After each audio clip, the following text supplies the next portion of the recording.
La ciudadanía debe emitir su voto con tranquilidad porque el INE capacitó a los funcionarios de casilla y aplicará un protocolo sanitario para evitar contagios por COVID-19 en la jornada electoral del domingo, manifestó su vocal de Capacitación Electoral y Educación Cívica de la Junta Local, Irma Moreno Valle Bautista.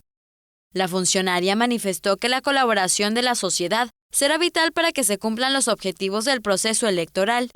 Queremos manifestarle a la ciudadanía que puede tener tranquilidad y certeza de que va a haber 0 contagios. Es decir, no hay riesgo de contagio en las casillas si se cumplen los protocolos institucionales y la ciudadanía nos apoya manteniendo la sana distancia, llevando su cubreboca y haciendo uso del gel antibacterial que se les va a proporcionar.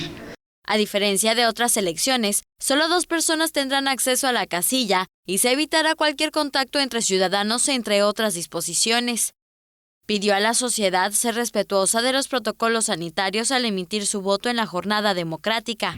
A la ciudadanía le pedimos que vaya y permita y haga que cada boleta se convierta en un voto.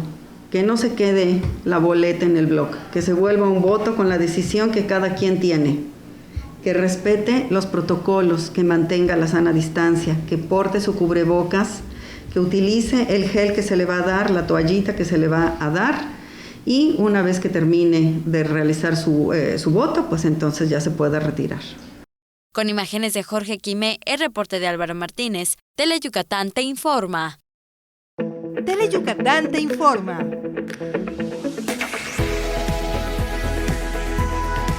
Lunes a viernes, 3 de la tarde.